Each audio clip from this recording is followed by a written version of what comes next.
ரவா வச்சு ரவா பூரணம் கடலைப்பருப்பு பூரணம் வச்சு இது மாதிரி செஞ்சுருக்கோம் டிஃபனுக்கு ஸ்நாக்ஸுக்கு.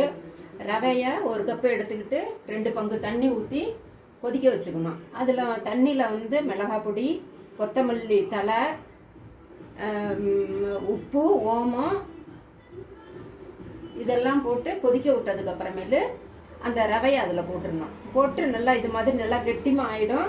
கெட்டிமாக ஆனதுக்கப்புறம் ஒரு 2 நிமிஷம் நல்லா மூடி வச்சுட்டு அதுக்கப்புறம் நல்லா ஸ்மாஷ் பண்ணி செஞ்சு வச்சுக்கணும்.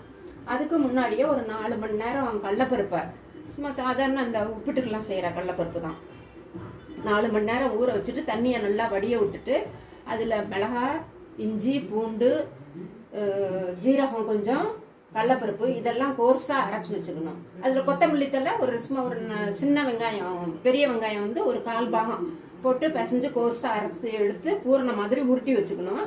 அப்புறம் இந்த ரவை பிசைஞ்சதையும் அதை கொழுக்கட்டை மாதிரி, ஆனால் மெலிசா வராது, நல்லா மொத்தமாக பழைய மாதிரி செஞ்சுட்டு அது உள்ள பூரணத்தை வச்சு இது மாதிரி தட்டி ஆவியில் 10-12 நிமிஷம் வேக வச்சு எடுத்து வச்சு சாப்பிட வேண்டியது தான். ரொம்ப நல்லா இருக்கும்.